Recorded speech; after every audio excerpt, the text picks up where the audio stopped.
Y estamos en vivo, señoras y señores. Bienvenidos to the Carne Asada. That's the Bleed Los podcast. Before we hop into it, let's get some business out of the way. I'm going to throw it over to the Princesa Picolandia. That's right. We got to pay those bills. Hey, everybody.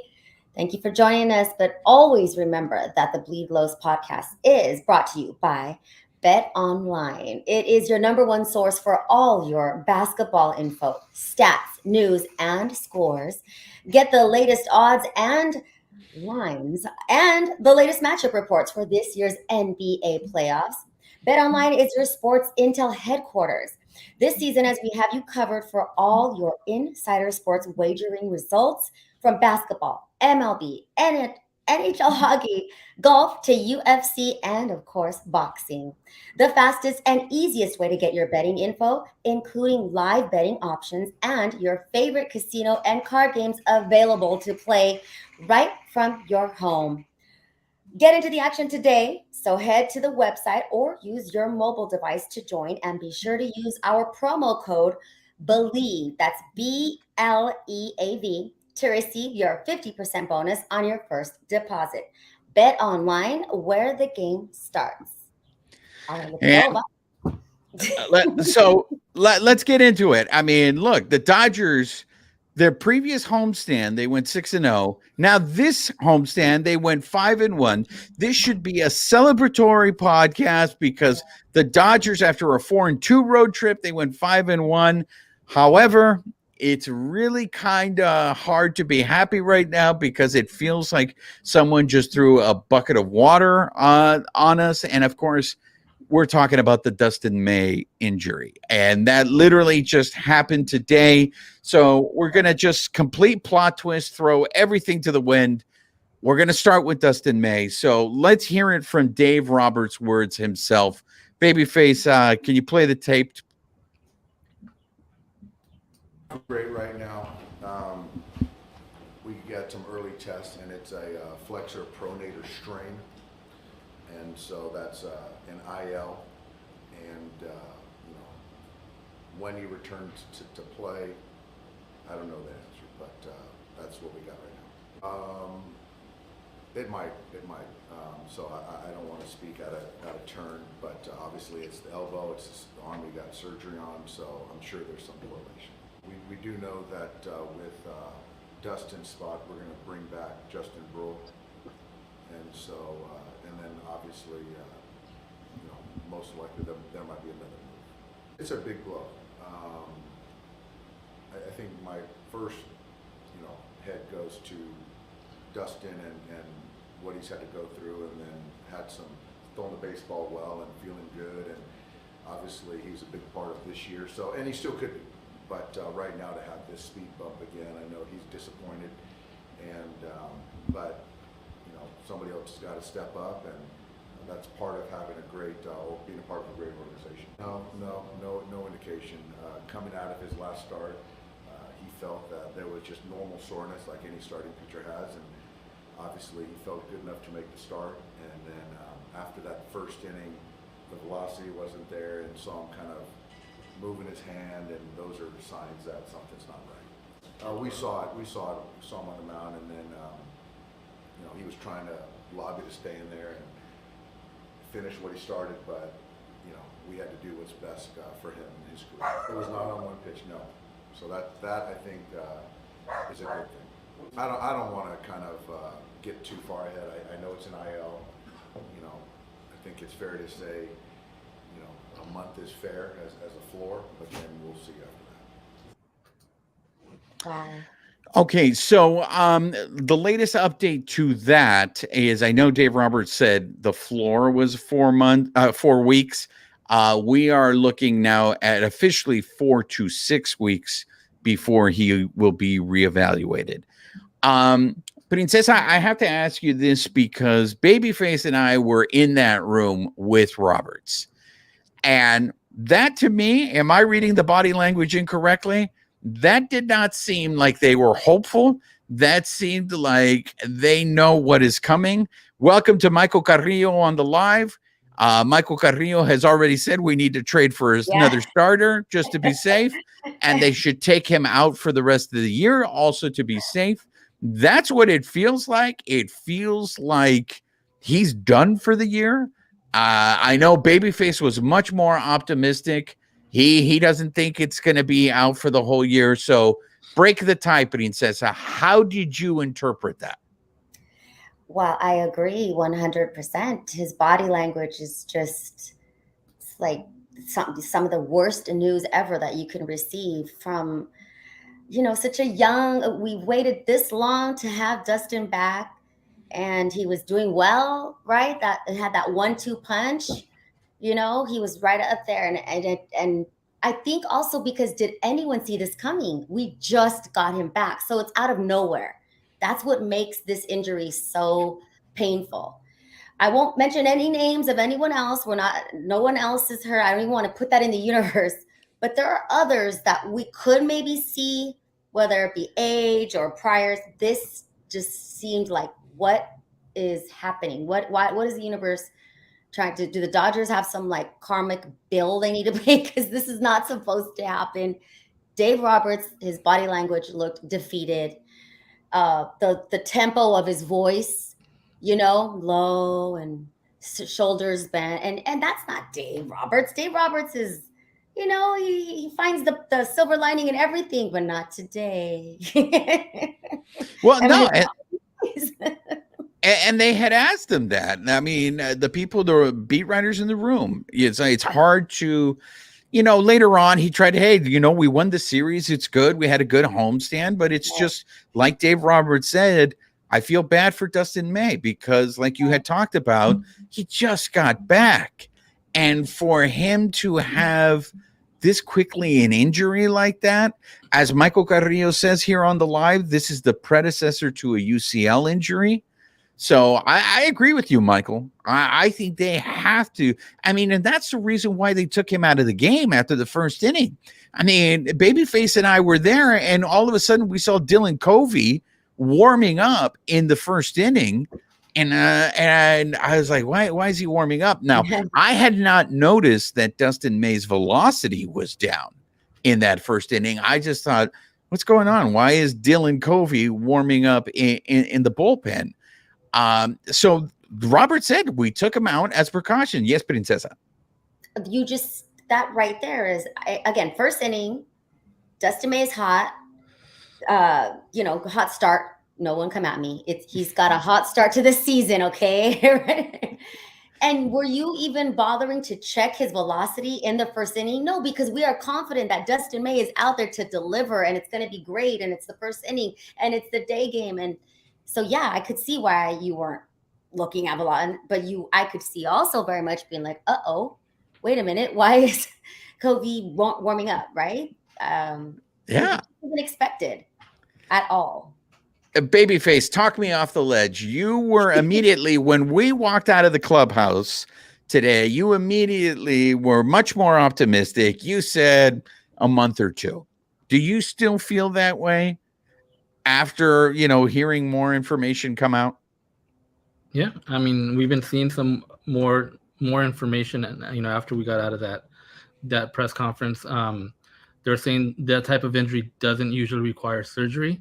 So that's good news, right? And then the latest is he's going to get a PRP injection in there to help him heal faster. So maybe 4 to 6 weeks is kind of, like you said, the timeline. If all goes well, right? If it's not any worse than as expect, nothing worse than from what it is now, 4 to 6 weeks, it looks like that would be the time frame, and then we should see Dustin May back. So that I'm gonna stay positive. I'm gonna think that tops 2 months and we'll get him back. So, and when Michael had said that this was a predecessor to a UCL injury, the report is that it appears that his repaired UCL, the one that required the Tommy John, is intact. So that means it's intact right now. What is that? I mean, what if he comes back and then it completely tears? So, I understand where Michael's coming from, and I understand why Dave Roberts is was the way he was. It was the saddest Christmas ever because Oh, look, this is again reminding that these guys are human beings, yeah. right? Like Dustin May still hasn't even gotten paid. Okay. He's still on a rookie contract. Now, when you have these devastating injuries happening to him, now you got to think he might avoid a big payday. Like when he started out, I think eventually we all thought, oh man, this guy's going to be a star. And you just take for granted he's going to get paid.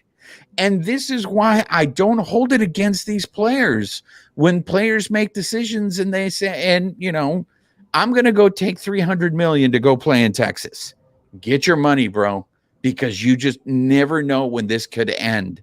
And it just sucks because he was pitching really well. And another thing, Princesa, the reason why I didn't notice it was I think he had a 1-2-3 first inning, right, babyface? Yeah. Like it was just like, well, he's pitching fine. Why would they take it? Why would they take him out? So why did you notice his velocity? You've never had to be concerned this season with Dustin May's velocity. I mean, I think it wasn't really noticeable because he was down like maybe 2 miles per hour. I think he was like hitting like 93. So it wasn't something like really out of the ordinary. It wasn't like, he was down in the high 80s, So I think that's why it kind of caught everybody off guard because it wasn't really that big of a difference. We have to welcome Infinite Mind to the podcast, to our live. How's it going? He says, or she, I believe Dustin will be back with this team come July. And we're all praying for the best. Definitely. We just want Dustin May to feel better, heal up. But Michael came right back and said, no. They need to keep him wait till August. Well, but here's the thing. And La Princesa, you brought this up. What are they going to do? What are they going to do? Because right now they have a rotation that consists of Urias, Kershaw, Gonsolin, Syndergaard, who we don't know how healthy he is. Right. He pitched 4 innings. Now, when they pulled him, I was convinced when they pulled him against the Gemelos that they pulled him because his finger was bleeding again. For those of you who don't know the story on Syndergaard, he's got a cut on his index finger. And so they're literally putting like crazy glue on it to seal it. And sometimes it works and other times it just opens up. And once you do, and that's what happened in Milwaukee, they can't stop the bleeding. So, okay, that's just 4 starters. They need 5. They got a road trip coming up. They just left for it today. It's a 10-game road trip. It's a long-ass road trip. They're going to need pitching. We saw in this series against the Gemelos what happened to the bullpen. So they are going to eventually start to need to get some length out of these starters to help. I want to get into Dylan Covey later, but right now we're dealing with the MASH unit that is the Dodgers. So what are they going to do with that 5th spot? I mean, immediately Babyface and I looked at each other in the press box and said, get ready, Gavin Stone. It looks like you're going to be on the first plane out here. And we thought we were going to see Gavin Stone anyways on this road trip. But now this is, I mean, the way the Dodgers are snake bit, like we don't have Pepio. We can't turn to Pepio because Pepio's hurt. And I don't think we've gotten any updates on him yet, right, Babyface? No, I mean, well, he's on the 60s, so I think it takes him through like sometime in June.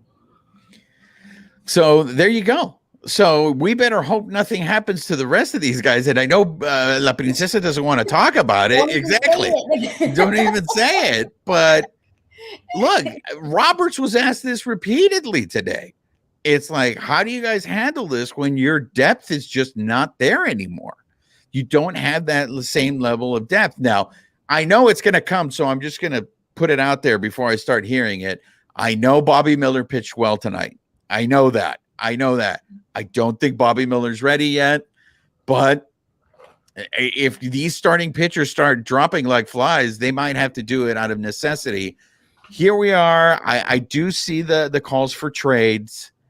I don't know that they're going to pull the trigger on this yet. I don't know if they're going to go that route this early in a trade because we're still in the middle of May. So I agree, Michael. I think eventually they are going to need to make a trade for a starter. I just don't know if they're going to do it this early in the season. So the Dodgers bullpen, they're doing pretty solidly, right? But we can't overwork them, right? Like we can't expect them, especially on this long ass road trip. Like that kind of stuff will catch up with you if you overwork the bullpen. And the problem is, and especially against the Gemelos, you had 2 games in a row where you only got 4 innings out of your starters. And then you had an extra inning game. And I know everybody hates Phil Bickford, but if it wasn't for big Phil Bickford the other night, I mean, who knows what's going to happen in that extra inning game? I don't know why people hate him. Like, dude, like he's literally always the nicest guy. Everybody says how nice he is and what a team player he is, and he doesn't ask for anything, and yet he's the hated one. I mean, poor Phil Bickford. The minute he comes into a game, you already see it on social media. What's this guy doing? He should be down in AAA. You know, it's like the bullpen has been pitching much better, and especially as compared to what they were pitching like in the beginning of April. So there are some people in the bullpen, though, that haven't been able to turn things around, and I want to get into that later. But so we're dealing with the crisis now with Dustin May. What the Dodgers are going to do, I see a lot of the comments on the live. Keep him out until July. Keep him out until August. I think you absolutely have to be played on the conservative side with this kid because, I mean, this is about his career. Because if he ends up having another Tommy John, that's 2 Tommy Johns before the age of 30. And it's 2 Tommy Johns back to back. That would definitely be concerning to me in terms of, is this guy going to be able to have a career? Is he just one of those poor, and we probably don't hear these stories enough, but I'm sure he's not the only one. These athletes that are the ones that don't make it, and they don't make it not because of a lack of talent. It's injury, and that's just bad luck. I mean, what are you going to do there? I want to segue. I want to get your thoughts, Princess. Clayton Kershaw pitched against the Gemelos, and it wasn't your typical Clayton Kershaw start. I wanted to change my approach to Clayton Kershaw, only because in the news we heard over the weekend that he lost his mother. And he went out and he still pitched, and he's going to make his start in St. Louis this weekend. Right. Clayton Kershaw, the end of his career is coming a lot sooner. So what I mean by changing my approach, I think what I'm talking about is I'm going to start appreciating him a little more. Because I just don't know how much longer we're going to see. And if you see him, and if you look at his numbers, like before when people would say he's the greatest left-handed pitcher in the history of baseball, I always was like, I don't know. But if the guy who is considered the best left-handed pitcher of all time is Sandy Koufax, if you look at Kershaw's numbers compared to Sandy Koufax, they're better. And Kershaw did it for longer than Sandy Koufax. I mean, that's the thing that Sandy Koufax says that himself. He says Kershaw is better than he was. It's coming from the GOAT, right? The one that is consistently called the GOAT. And I'm just saying, if it's coming from the GOAT, you gotta give it up. I love Kershaw. I defend Kershaw. I will punch you in the throat if you say something about Kershaw to my face. That's just a figure of speech. Don't come at me. Well, no, but what I wanted to get your thoughts on is this, and that is, there's that famous game when Brett Favre lost, I believe it was his father, and of course he ended up destroying, hey, Philip Lopez, perfect timing. Philip Lopez joins the chat, and I'm going to tell the story when Brett Favre just destroyed the Raiders on Monday Night Football after his father passed away. Now, it would have been a great story if Kershaw would have pitched great against the Gemelos and completely shut them down. But that didn't happen. He was struggling. The fact that guy even made the start after finding out that his mother had died. I mean, his wife breaks the news that Kershaw's mom died. And then Sunday, I'm at Dodger Stadium and I see Kershaw out in the outfield. Now, I would like to think that if that was me, I'd show up to work. But in reality, I'd probably be home because my mind would not be able to function. My mind would be too distracted. So the fact that Kershaw made his start and he already said he's going to make the St. Louis start, what I want to get your opinion on, Princesa, is in his mind, the ability to I can't pronounce this word, all right. There. Thank you. English is my second language. I am an ESL. I am an ESL graduate, everyone. So thank you. That is something that, at least for me, I take for granted from Kershaw. The fact that he can do that and still go out there and perform is something that I want to give him credit for. What do you think about this whole situation, Princesa? My sentiments. Exactly. I've always been a big Kershaw fan. I've always thought he's just the greatest, and I've always believed that we are lucky that he's a Dodger. And I never want him to leave. And I pray that he, retires from baseball a Dodger. That's what I want. But we don't always get what we want. Hello, look at today. Absolutely. I did hear on one of the reports that Clayton was able to say goodbye to his mom. Oh, I didn't know that. Yeah, that I heard that. So I believe that.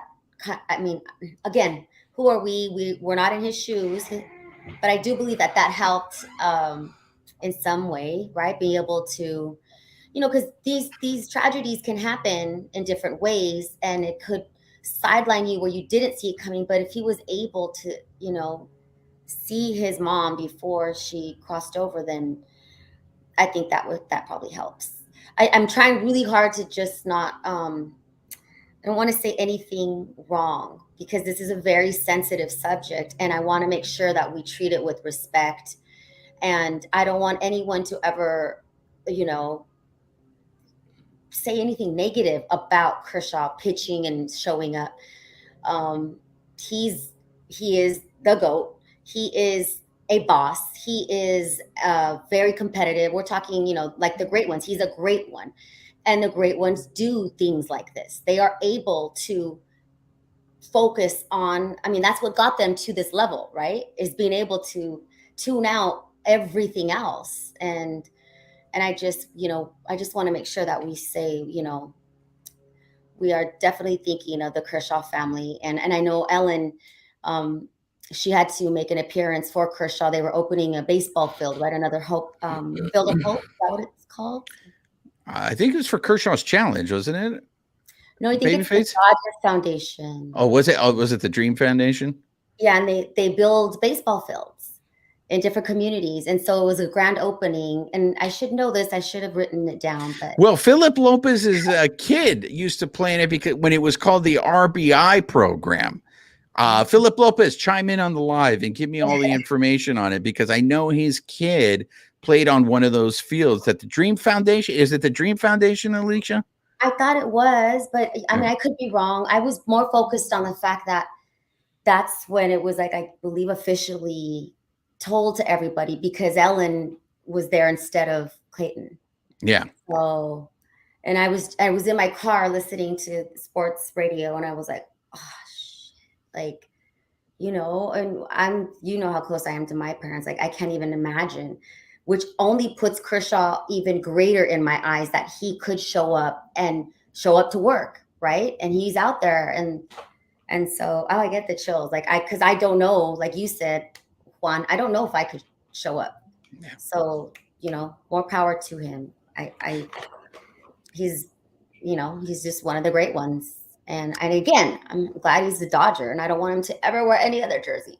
Well, I think Philip Lopez brings up a very good point, and I always wonder if he was there because he needed the distraction. He needed some normalcy in his life, right? Because if he's not in the stadium, he might just be consumed by those thoughts. Babyface, do you think that's what it is with Kershaw? Is he still needed to keep up his routine? He did not want to disrupt that. He didn't want, everything is still no pasa nada. Everything is normal.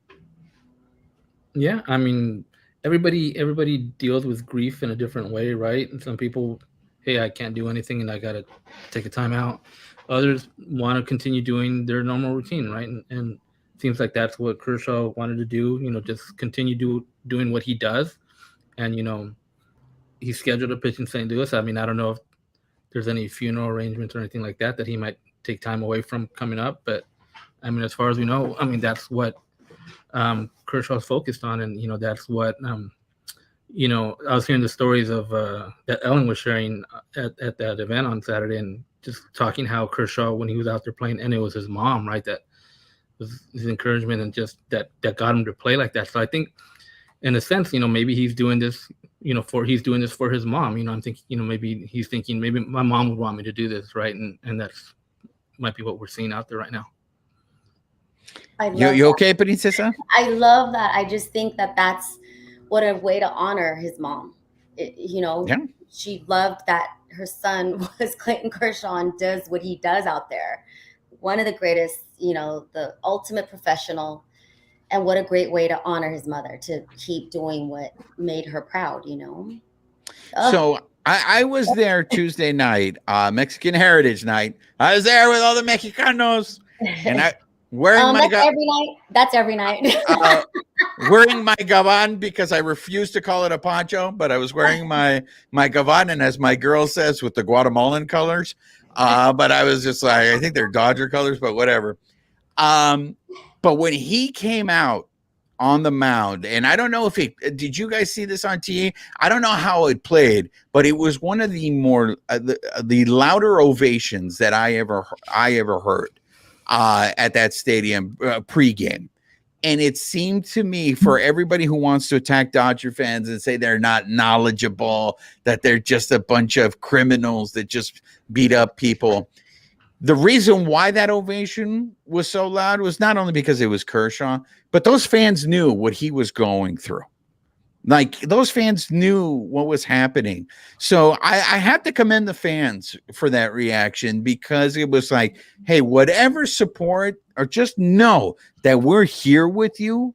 We know what you're going through, and that we want to help you, man. We're behind you, and we're going to help you get through this. And as Philip Lopez likes to say, those were Salvadoran colors on the gavan. So shouts out to the Salvies there, Philip Lopez. Always trying to get extra love. So just real quick, going back to when we were saying, Kershaw being the greatest, right? The greatest of all time. So I'm sure you've probably seen that stat that he has the lowest ERA in the live ball era from 1920 to now, minimum 1,500. So he's number one, right? He's at 2.43. Next is Hoyt Wilhelm, 2.52. And when you look at the other guys on that list, they're all Hall of Famers, aren't they?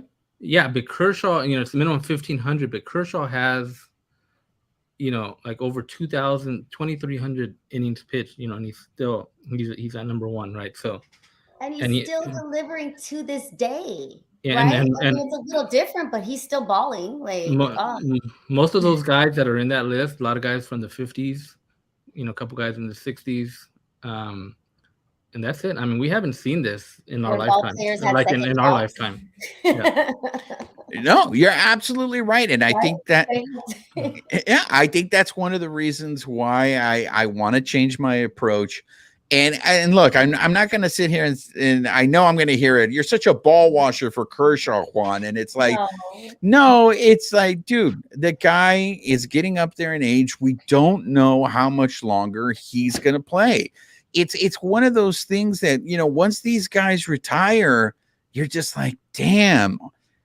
You look back at how they played, and it's like, shoot, did I really appreciate? Did I take for granted, the greatness? And like Babyface just said right now, we've never seen anyone do some of this. And I know that it's a little short-sighted because we get caught up with the fact that we always lose in the playoffs and we don't have, 10 World Series to show for it during his playing career. And because we have those unfortunate memories, go ahead, Princesa. I mean, we know for sure one of them was stolen. So I feel like more people should that should be an asterisk World Series. And the memes from that World Series continue to this day. Yet we now know they cheated. They knew what pitch Kershaw was throwing. So I'm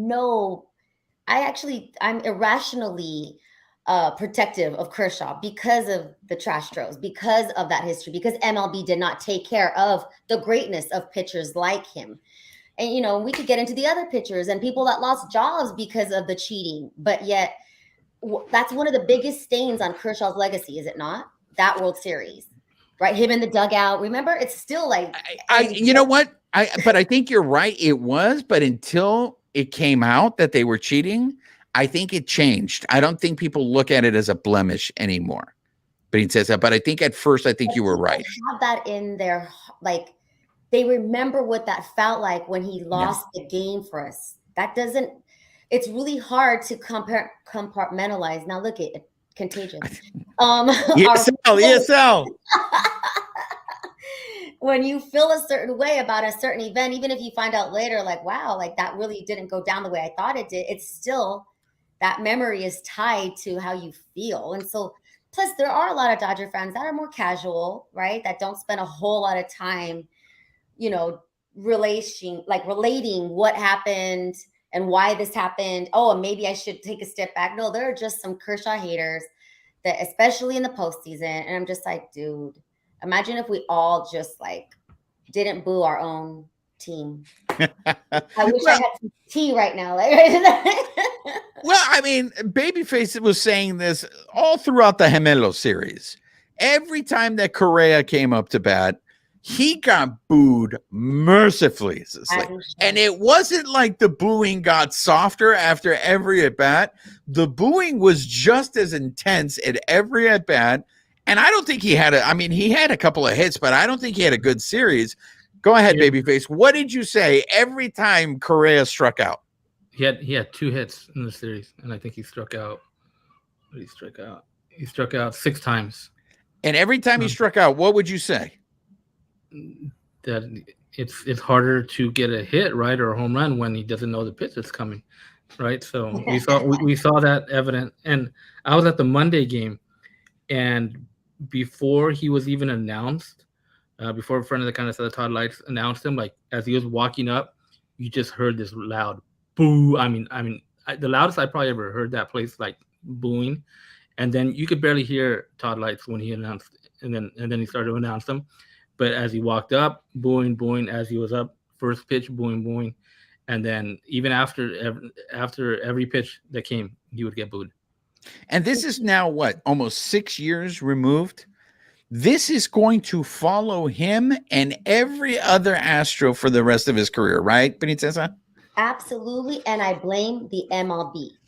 If they had taken care of it, I'm all for second chances. I'm all for apologizing. You shouldn't be known for the worst thing you've done, except Correa is cocky about it. He's not apologetic. He has no respect, to me, for the game, because he almost is like, well, I don't know about now, but he was prideful when he was still an Astro. He was prideful when he left out. Like, he was almost like, what? You know what I mean? Like, defiant. And that makes me like, ew. And did you guys catch the interview that Dave Assay had with I know he interviewed him. Give us the chisme. Here we go, everybody. New segment here. The chisme con la princesa. Well, you didn't hear from me, but no, I'm just kidding. No, I was just going to bring up the part where Dave Assay asked him about the booing. And then he tried to say, I no care. But I don't know, your actions.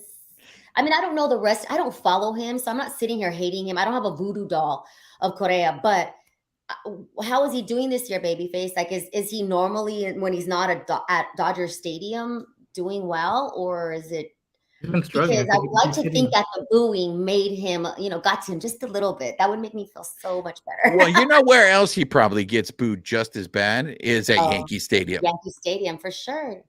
But I know he started off slow this year. Before he got to LA for the Dodgers series, I thought he was starting to heat up, but he did not look good against the Dodgers. Like Babyface said, he only had 2 hits the whole series and 6 strikeouts. I mean, I wonder. Let me ask you this, Princesa: what is a worse punishment? If they would have suspended him for a year for what he did in the World Series, or the fact that now for the rest of his career, he is going to be booed mercifully, and he's going to be viewed as a cheater for the rest of his career, and probably once his career is over. Like if he does public appearances, I mean, how many times did we hear at the stadium they chanted cheater? And then people started saying, why are they chanting Derek Jeter? It's like, no, they're chanting cheater. I mean, what's worse? What's worse, Princesa?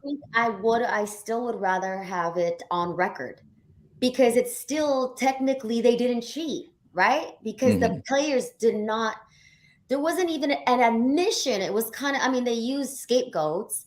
MLB really screwed this up. And it didn't deter cheating either.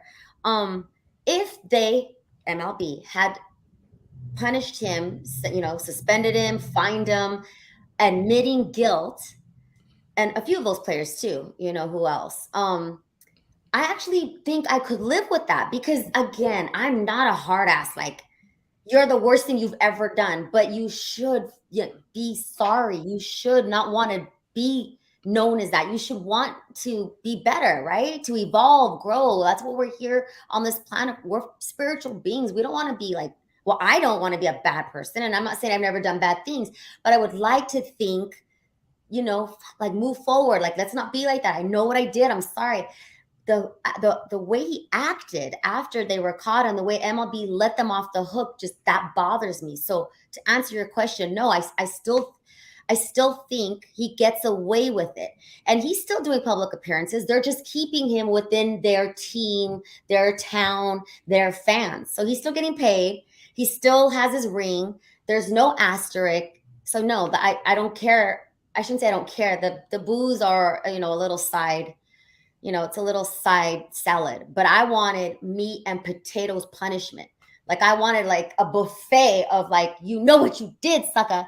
And he'll never have to admit it, and he gets away with it, and he gets paid, and he has his ring. And so, no, the boos aren't sufficient for me. I still wish he would have been suspended and paid fines and admission of guilt. Did you hear one of the quotes that he said? No, so what was it? So Vassay talked to him and he said, "It doesn't bother me one bit. It happened in 2017, 6 years ago. Every time I come here, it's expected, but I enjoy playing here, and it's a great ballpark and great atmosphere." There's another one too, I guess, that Vassay was saying. He doesn't think it's from 17 that the boos are coming from. He thinks it's from 2020 after the Kelly incident. And then no, it's from both, dude. Again, it's from both. He doesn't even admit. He doesn't even think he did anything wrong, and that's probably because they say everyone cheats, but they were the worst. They ruined legacies. Ugh. Yeah, look, they may factor in. I mean, it's the reason why friend of the carne asada Mariachi Joe is a legend in LA is because Mariachi Joe went after him. But they're calling him a cheater not because he had an altercation with Mariachi Joe. They're calling him a cheater because of the 2017. So, Babyface, let me ask you, do you buy it when he says it doesn't bother him that they boo him? I mean, he's an athlete, right? So you're going to kind of expect that. And he's a good athlete, right? So a lot of good athletes get booed in certain parts. But, I don't think – it probably gets under his – and he probably wants to – maybe the pressure this time was a little bit – it gets to him because, he wants to maybe shut up the crowd and by doing something, right? Like hitting a home run or doing something good. And maybe that could add a little bit – added pressure, when he's up there, and he didn't have a good series. But I mean, I don't think it necessarily like bugs him, right? And it's like gonna make him like, oh, they're booing me. Why are they booing me? And he's gonna go cry somewhere, right? I think maybe it might give him a little bit added pressure to try and do better, like, and maybe we see results like, you know, this series. Princesa, do you buy it?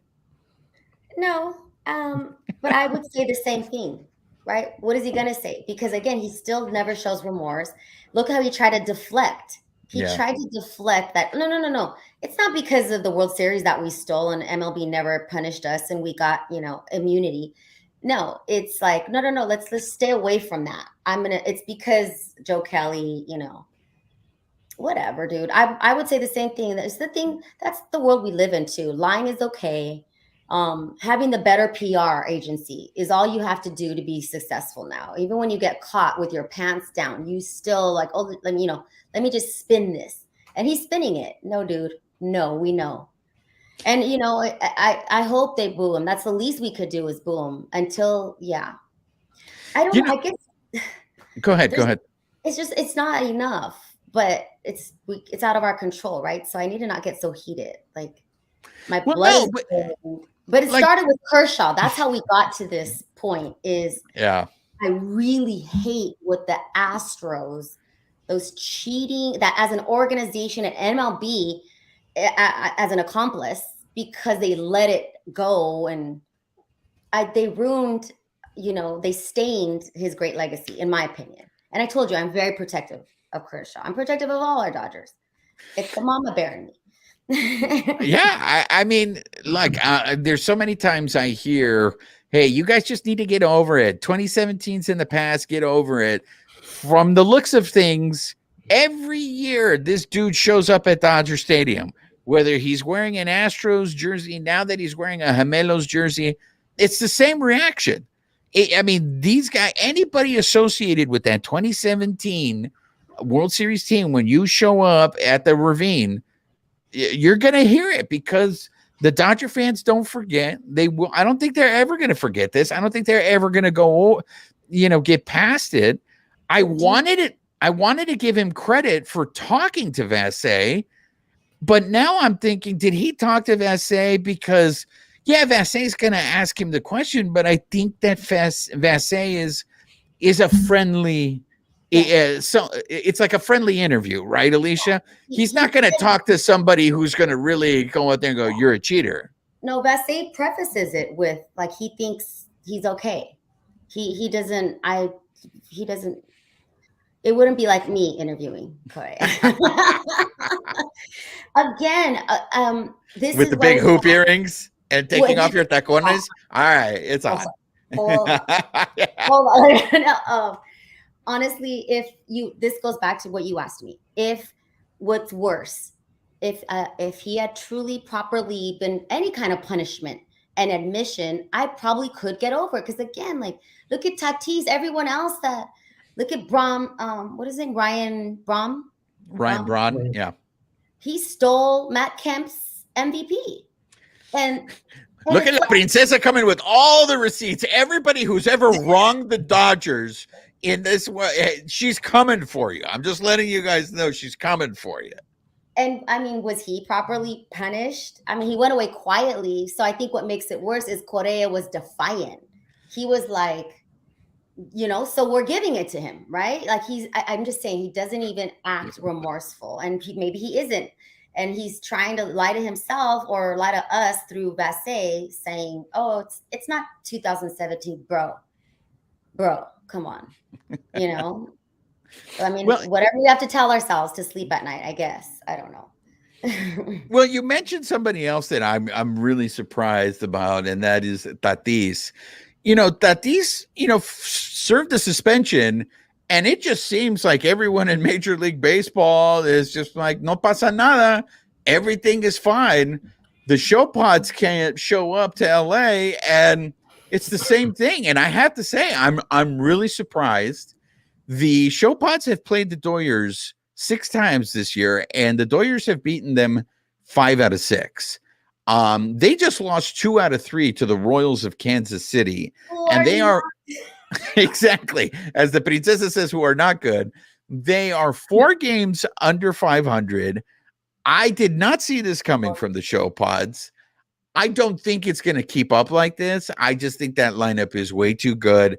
I think they're going to end up getting hot at some point in this year, and they're going to go on a tear. That being said, that's not happening right now. So I'm going to give the floor to Babyface because nobody enjoys shitting on the show pods more than Babyface. So, sir, the floor is yours. I'm setting up this topic just so you can shit on the show pods. I mean, I know you guys expected him to just take off and run away with the West. I mean, like I said, I wasn't expecting that. Whoa. Don't Well, not. you guys. He's talking about me. He's talking about me. So they still haven't done shit, and they're still not our rival. So they don't live in my head the way the Dodgers live in Padres' heads. So like, go the opposite. Sorry, here's the one ahead. thing that we saw last year, and I think we're seeing again this year. Like, hey, it's cool when the Padres, like you're a Padre fan, like, oh, we got Soto, we got Machado, now we got Tatis, we got Bogarts, right? All these big, huge players coming to play. It's not that easy putting a lineup of superstars, right? And that's one thing, and people give Dave Roberts crap, but Dave Roberts knows how to work with superstars. He knows how to finesse them. He knows how to make them buy in. Maybe something that's something that Bob Melvin doesn't know how to do yet. It took him to the end of the year that they started playing better, and they weren't playing like tremendously better. They just started playing a little bit better. So maybe that's the same thing going on right now. They got all these superstars, and they're losing. They're under 500. I wouldn't be surprised if they keep playing this way. You're going to see another flare up like that one we saw with Machado and Tatis. You know, when things start going bad, guys are like upset. You might see something again like that. Who knows, right? But I mean, if they don't figure something out pretty fast, I mean, they're already 4 games, right? They start getting deeper and deeper. It's going to be hard for them to climb out of that because, you know, you're going to have to go on a big run, 5, 6, 7, 8 games to get out of that. And if you don't, if you keep losing some, and then you win 2 or 3, and then you lose a couple more, I mean, you're going to be in a pretty big hole, coming by, June, July. But I mean, you said it though. They do have the talent to turn it. The talent's there. It's just maybe their egos are built that way where they think they can just turn it on. Maybe they're not taking the season that seriously yet. Seriously, did I say that right? Now Juan is in my head, like enunciation. Really quickly, let's say hi to David Wants a Taco for joining us. How you doing? And Simeon is here. Hey, Simeon. David says Correa is cheeks. He deserves to be booed for life. Cheeks, like ass cheeks? Because I'm not I believe that's yes. He's using it in the verb form. And Simeon, just to answer your real question, Alonso is still part of the Carne Asada. He is just on assignment right now. The man is the Mexican Jamaican. He has 7 jobs. He's a very busy man. So hopefully he'll be joining us soon. But look, there was just a report that they just had another meeting, team meeting after the game today, after losing to the Royals. Look, I'm just saying, Babyface, enjoy it now because I'm old enough to remember when the Dodgers used to kick their ass during the regular season, and then the show pods performed a gentleman's sweep on the Dodgers in the playoffs. So I don't want to tempt the baseball gods because obviously we've already pissed off. Listen to her. Why you got to bring up old shit? You see, but even going back to that series, like I still think of it like when Padres try to talk, they try to talk Growly, they barely beat them. I don't consider because the Padres even like they beat us 3-1. Well, I know they beat us. They won us. They won the series. But I do not consider them the better team. Like many of the Padres think that they were the better team. That, but they did win. Ultimately, Padres still consider themselves the better team. Musgrove this week said, "I still think we're a better team." They were not a better team. They were not then, and they still aren't. It's because it's their World Series to beat the Dodgers again. Exactly. That's the what Dodgers I've been saying. Their heads. I could give a shit about the Padres. They gotta win something first. That's what I've been saying. That's all they care about Padre fans for sure, and I believe the Padres, all they care about is beating the Dodgers, and that's gotten in their head. Until that is no longer an issue for them, they're going to struggle against the Dodgers. Look, I don't like to mess with Show Pods fan because they're going to come at me in that great line from Coming to America. I'm going to come in there strutting and all that stuff going, yeah, Dodgers, baby, we own you. And then they're going to come back to me and they go, but we kicked your ass in the playoffs. And Right. then and then what happened? And then I got to shut up and walk out of the room. No, but didn't we beat them in 2020 en route to a championship? If the Padres would have done that to us last year, respect. No. I don't want to be that Dodger fan that just dismisses that they beat the Dodgers in the playoffs. It is what it is. Okay. Yes, it is. But it could happen. Argue that we The Royals just beat the Padres. It could happen. I know, but one is not the other. Both things can be true. I don't like apologizing, like saying that somehow magic or sorcery is why the Dodgers lost in the postseason. The Dodgers lost. Okay, they did. They broke my heart. But to the Padres, then what happened though? Then what happened? And I'm not. Yes, they did it. But what happened next? You don't have next? to say that they're the better team either. I'm with you on that. No one is saying that, but I don't want to be that Dodger fan or like a Raider fan that's just like denying like numbers. How dare you speak so badly of Philip Lopez and myself? Raider Nation. I did that on purpose because the Rams are gonna suck this year. I'm getting warmed up now. What I do find, and maybe you'll enjoy this, babyface, they got booed today against the Royals, the Show Pods. So they got booed. The fans are angry down there because this is one thing that I think Dodger fan and Show Pod fan have in common now. There are expectations now. Like when every season, every Dodger fan expects the Dodgers to win the World Series. Not to win the division, to win the World Series. Show Pods fan got a little taste, and now they saw their team get all these all-stars and so they expect their team to win every single time. And look what's happening. It's not happening, and the fans are pissed. So everybody wants to say that Dodger fans are horrible fans. Look down south. They get a little taste of success, and look what happens to them. They want fucking caviar every night. They want to be drinking their champagne with a pinky. Look, this is what happens. So I just it went a little longer, but I wanted to get Babyface to have his moment to enjoy the misery that's happening down south with their team that is 4 games. Go ahead. I just thought of something. When I use that example of what could be going on is their egos are like, we are superstars and we can turn it on when we want. Maybe because it's still, it's May, still got a lot of baseball left. But with the new schedules and the interplaying, that they should take, I was told that both the Dodgers, the Padres, everybody should take their wins more seriously against division rivals, right? Because you have less meetings, right? You see that it's like 13 games instead of 16. Am I right? Yeah. it used to be 19. 19. So. There you go. Yeah, I was like, that doesn't sound like a lot. There you go. So they took away 6 games to play, the American League. There you go. Well, they won't. So maybe they shouldn't. They should take it seriously, even if it is just May. I don't know. I think that we don't play against till August now. I think. It's back in August. So it's look at Michael. Oh snap! Yeah, it's interesting. We're running out of time, so I want to get to this newest segment that we have on the show. This is called El Fuego y la Racha.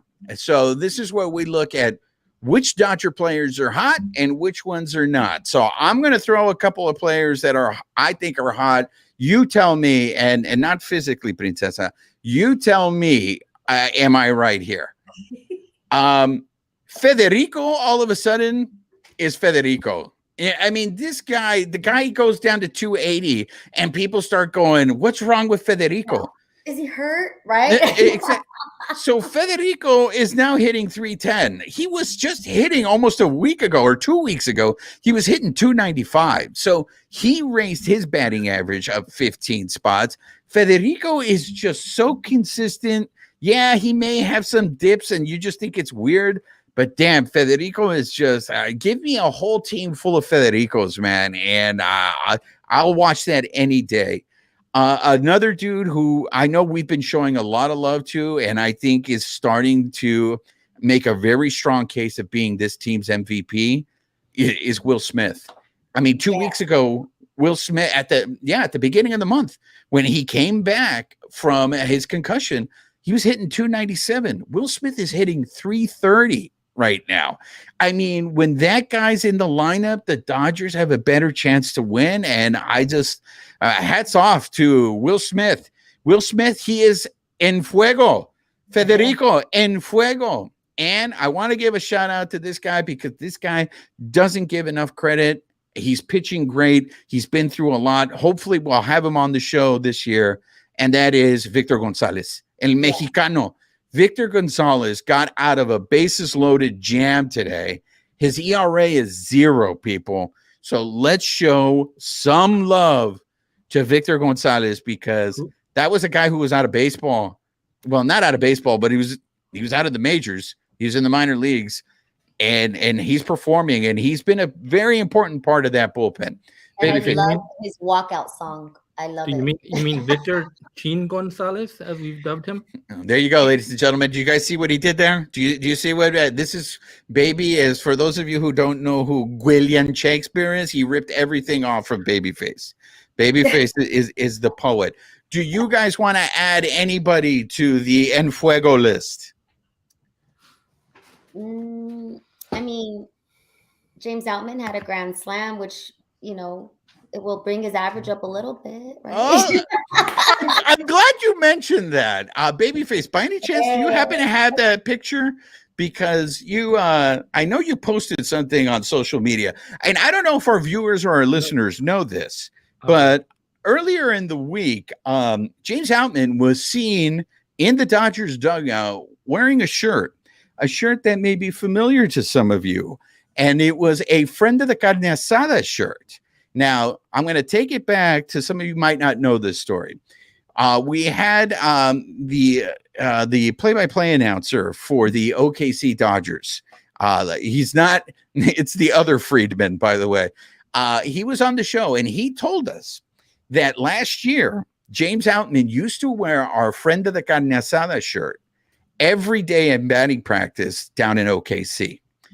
I just think it's too much of a coincidence that all of a sudden James Outman was scuffling a little bit, and he's seen wearing the Friend of the Carne Asada shirt Monday in the dugout, and as Alicia says right now, he hits a grand slam today. So for those of you watching on the YouTube, you guys on the live, you can see there's James Outman wearing our shirt, the Bleed Lows Podcast Friend of the Carne Asada shirt, which is available for purchase on the Bleed Lows website.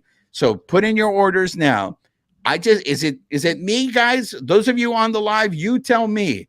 Yes, is it too much of a coincidence that all of a sudden he wears that shirt and he ends up hitting a grand slam? I put up a poll on my Instagram.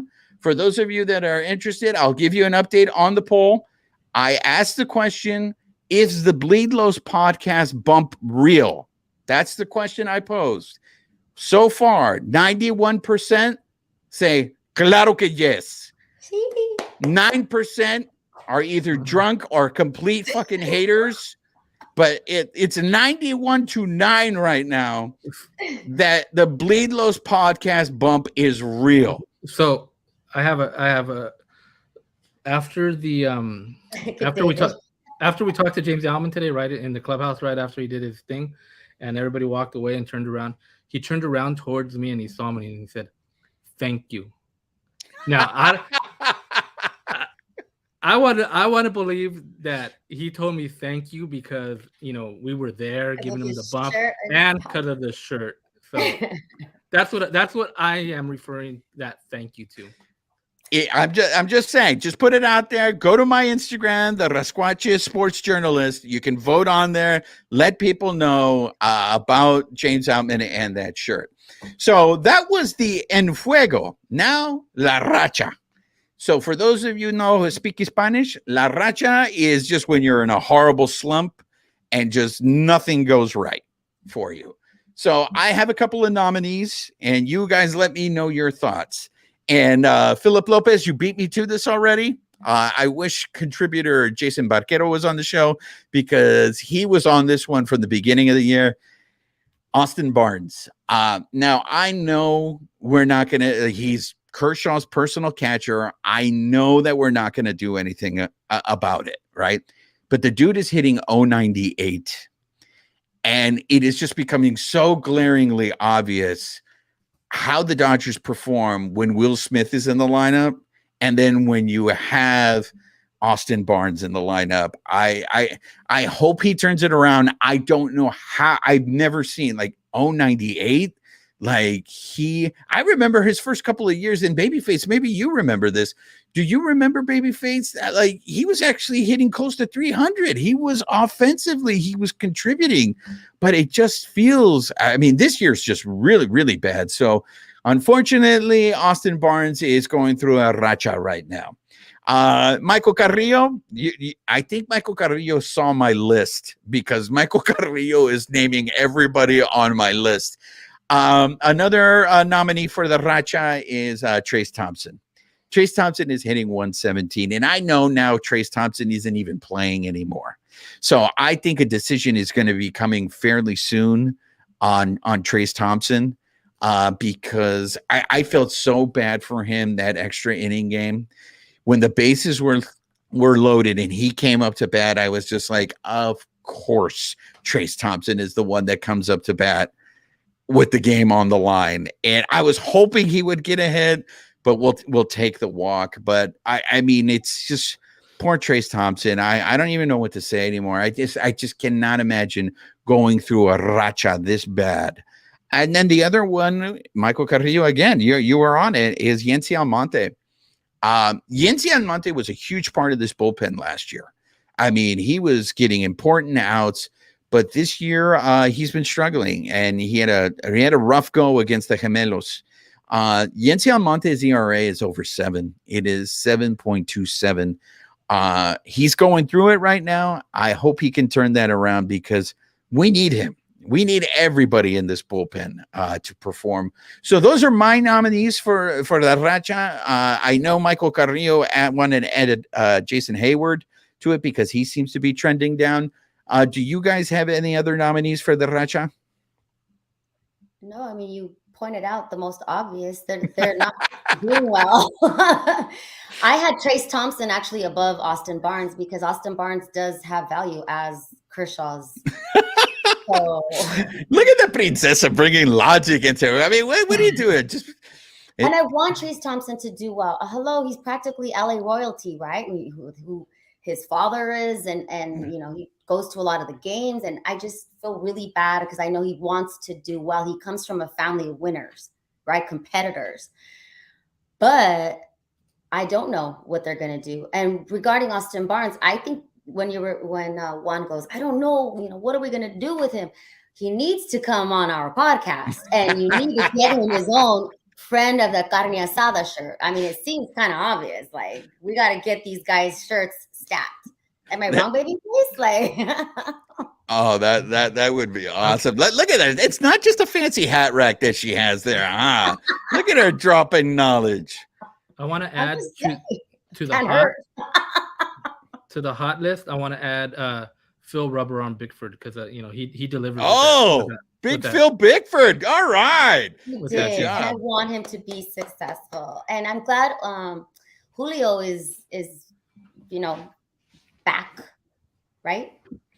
I mean, hopefully he's trending up. I mean, we have some additional nominees. We have Muncy for the hot list. Yes. And then Philip Lopez wants to add to the racha the man who we can't mention his name on this show, and that's Trevor Bauer. I don't know if you guys have seen his numbers in the I don't even know what league that is that he's pitching in, babyface. What is it? Some league in Korea? No, it's the Japan League. It's the Japan. Yeah, it's the Japan League. He got roughed up his last two outings. Things are not looking good for him over there. But that's a new segment that hopefully we'll be doing every week. That's El Fuego y la Racha. We're gonna end the show with, we haven't done our other new segment, La Plancha con el Rudo. We have to have wrestling talk, and I'm going to completely end the show on a really sour note because breaking news, superstar Billy Graham just passed away. Now, he was a wrestler that was before my time. I really didn't watch Superstar Billy Graham, but one of the villains on this show, the Pukester, for those of you who don't know who the Pukester is, that's Hulk Hogan. The rumor is Hulk Hogan stole a lot from Superstar Billy Graham. If you see Billy Graham's appearance, it looks like the Hulkster borrowed a lot from them. So I know a lot of people in the wrestling community are pretty upset, and it looked like things got really bad for Billy Graham towards the end of his life. But condolences to him and his family. Superstar Billy Graham, I'm sure the WWE will be putting out tributes to him, especially with SmackDown coming up later on this week. Babyface, do you have any memories of Superstar Billy Graham? Yeah, because he came back to the WWF probably, was it late 80s, early 90s? Very briefly, yeah. Yeah, but it was more of a manager role, right? Kind of a little bit. Then, yeah, I think did he start managing Morocco? Was it Don Morocco. Don Morocco, right? Yeah. Michael. But yeah. Now when you say some of the things with comparisons with Hogan, like Hogan later on in his career, he started wearing that boa that he would wear. Superstar Billy Graham would wear the boa, and he'd wear the tie-dye pants. Hogan later on in his career, he'd wear the red and yellow tie-dye pants. So kind of similar, I guess, right? But yeah, I remember just briefly, like I said, towards the end of his career where he came back to WWF. I just want to say I love you guys that join us on the live. I mean, you guys crack me up.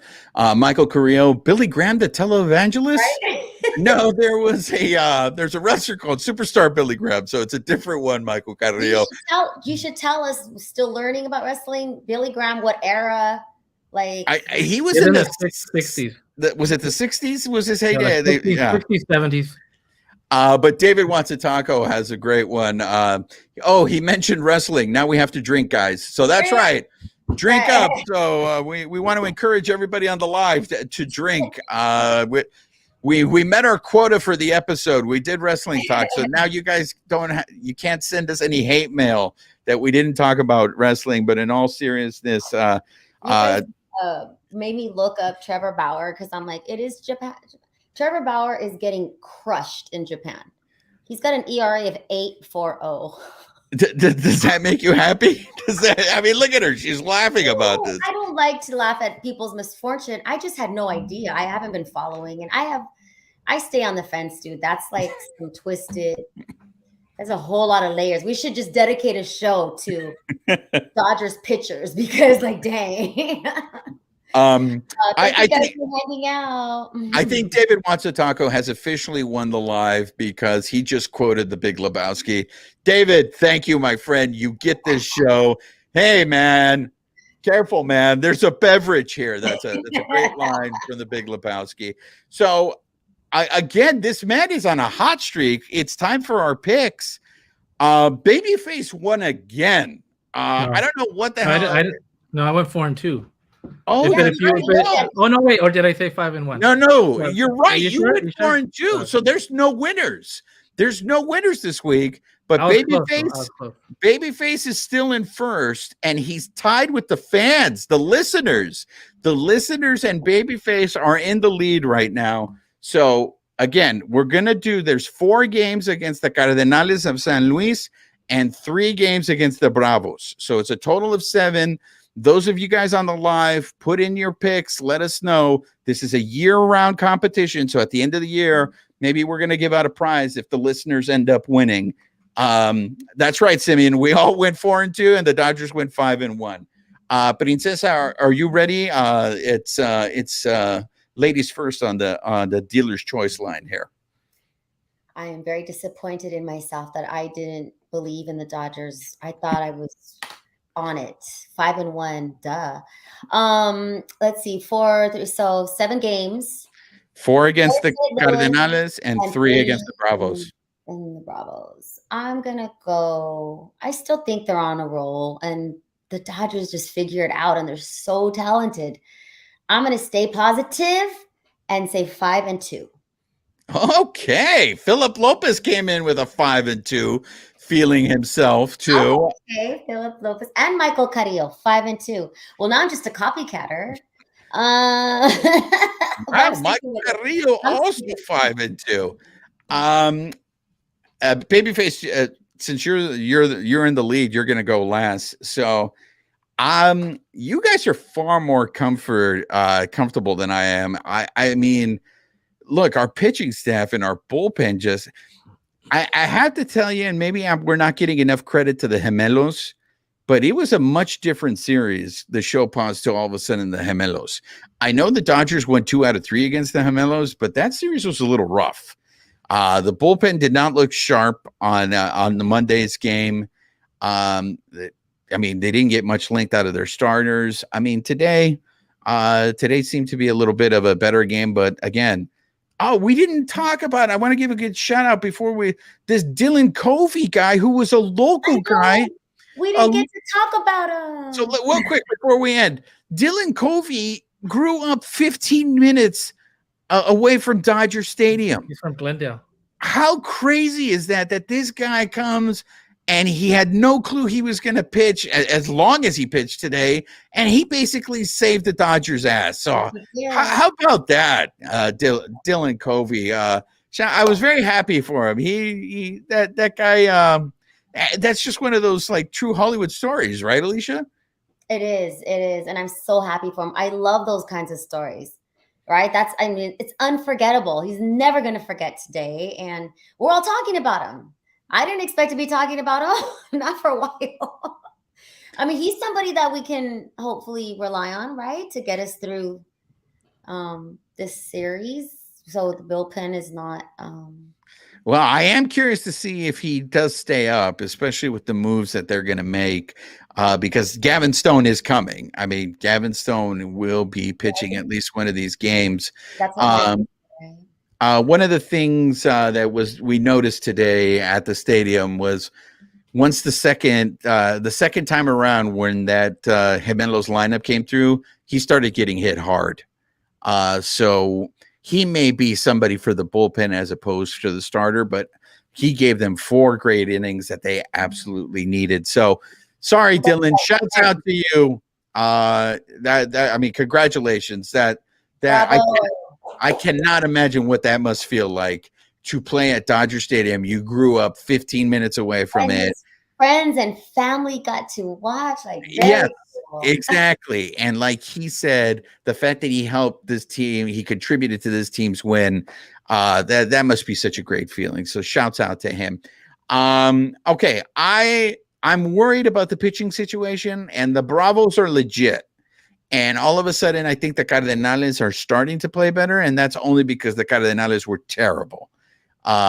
So I'm going to go 4-3. And I know David wants a taco also. I got you 4-3, David. So let's hear it from the champ. Go ahead, glow. Wow, you're really feeling yourself this week. I mean, you get the shit on the show pods, and now you're on top of the picks. I'm going to go 5-2. All right. 3 from the Cards and 2 from the Braves. Which Dodgers do have the best record in the NL with 28 wins, right? Yes, they do. Yes, they do. And only behind Tampa Bay and tied with, get this, the Orioles. Wait, are the Orioles in first place now? No, they're still behind. They're 3.5 back of the Rays.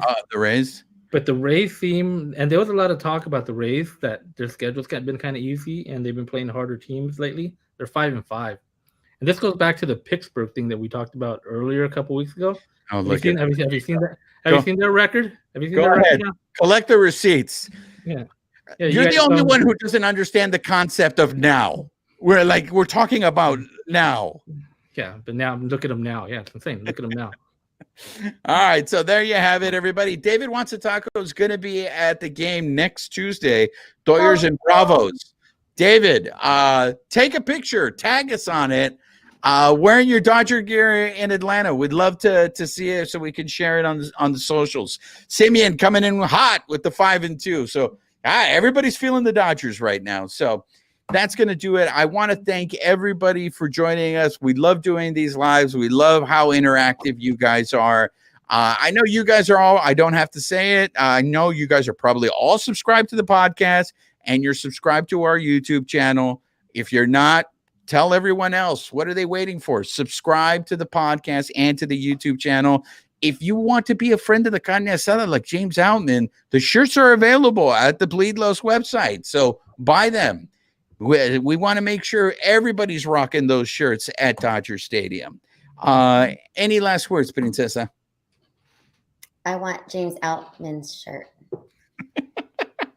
I want a blue one like that. That's what I meant. Okay, she's absolutely. I don't have a blue one. Mine is gray. That's right. There you go. All right. Yo ha sido su servidor, Juan Ramírez, de parte de mis colegas Alicia Del Valle and Babyface. Nos vemos para la próxima. This episode of the Bleed Los podcast has been brought to you by betonline.ag, where the game starts. Lakers in 6? Lakers in 6.